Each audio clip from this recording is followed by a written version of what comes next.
Bismillahirrahmanirrahim. Assalamualaikum warahmatullahi wabarakatuh. Selamat pagi adik-adik. Salam sejahtera bagi kita semua. Baiklah, langsung saja ya. Sebelum kita memasuki ke materi, di sini saya memiliki beberapa gambar yang akan saya tampilkan dalam video pembelajaran ini. Ada gambar yaitu gambar pohon ya. Kemudian ada gambar hewan, ada gambar tempat. Ini di pantai. Kemudian ada gambar benda. Nah, benda ini sering sekali kita jumpai di kelas saat kita sekolah ya.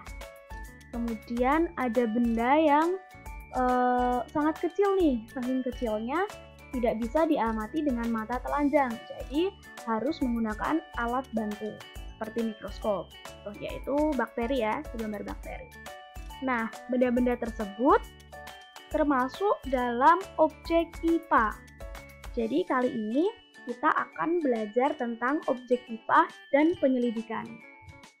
Nah, di sini gambar alam semesta.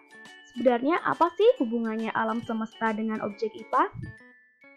Jadi, objek IPA itu merupakan seluruh benda dengan segala interaksinya untuk dipelajari pola keteraturannya. Nah, objek IPA ini terdiri dari objek renik dan objek yang sangat besar. Objek renik merupakan objek yang tidak bisa dilihat dengan mata telanjang. Nah, dalam hal ini, untuk melihat objek tersebut, perlu bantuan alat seperti mikroskop tadi ya. Nah, objek renik ini contohnya virus, bakteri. Selain objek renik, ada yang namanya objek yang sangat besar.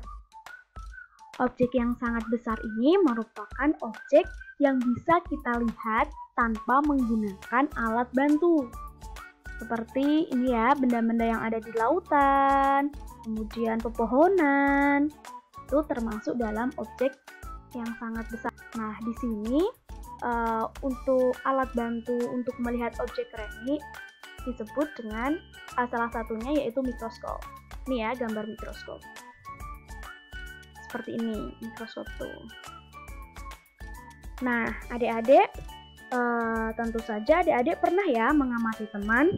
Biasanya yang kita amati dari teman kita itu dimulai dari wajahnya. Alisnya yang tebal, kulitnya yang putih, hidungnya yang mancung, bibirnya yang lebar. Nah, dari pengamatan tersebut, kita dapat menafsirkan bahwa teman kita merupakan sosok yang pekerja keras. Tentu saja, dalam menafsirkan tersebut, kita melakukan suatu penyelidikan loh.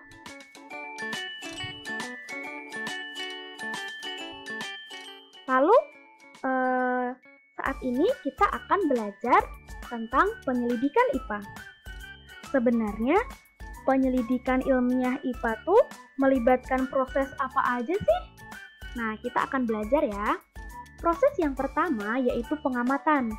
Jadi, hal yang perlu kita lakukan ketika kita menyelidiki suatu ilmu pengetahuan alam atau IPA, kita harus melakukan pengamatan. Nah, pengamatan ini menggunakan panca indera, termasuk melakukan pengukuran dengan alat ukur yang sesuai. Pengamatan dilakukan untuk mengumpulkan data dan informasi. Jadi sangat penting ya, adik-adik pengamatan itu. Nah, di sini saya memiliki video pengamatan, contoh dari pengamatan. Nah, kita bisa menggunakan alat bantu untuk mengamati.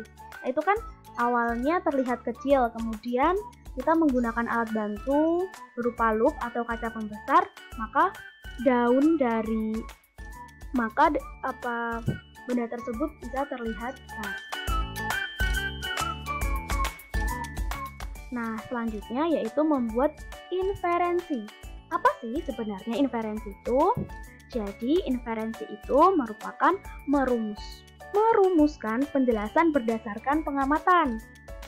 Nah, jadi setelah kita melakukan pengamatan, kemudian kita menjelaskan apa sih yang kita dapat dari pengamatan tadi. Nah, penjelasan ini nih digunakan untuk menemukan pola-pola atau hubungan antar aspek yang diamati dan membuat perkiraan. Jadi di sini kita membuat perkiraan ya. Selanjutnya yaitu mengkomunikasikan. Nah, komunikasi.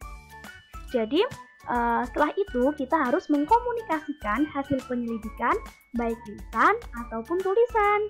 Nah, hal yang dikomunikasikan termasuk data yang disajikan dalam bentuk tabel, grafik, bagan, dan diagram yang relevan.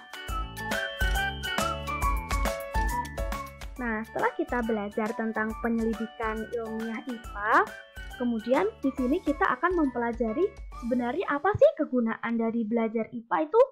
Tentu saja kegunaan dari belajar IPA itu banyak banget loh. Di antaranya, kita dapat memahami berbagai hal di sekitar kita. Misalnya aja, mengapa sih matahari bersinar? Nah, IPA mempelajarinya.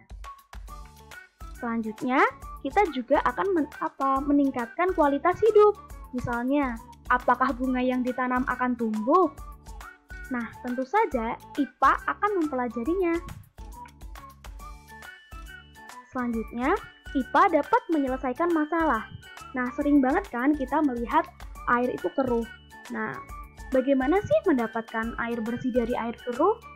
IPA juga mempelajari hal tersebut. Selain itu, manfaat dari kita mempelajari IPA melatih pola pikir kita. Jadi kita dapat berpikir secara logis dan sistematis. Misalnya, jika datanya seperti ini, lalu kesimpulannya apa? Nah, sehingga kita belajar untuk berpikir logis dan sistematis. Sekian pembelajaran pada hari ini. Semoga bermanfaat. Sampai bertemu di materi selanjutnya. Terima kasih. Wassalamualaikum warahmatullahi wabarakatuh.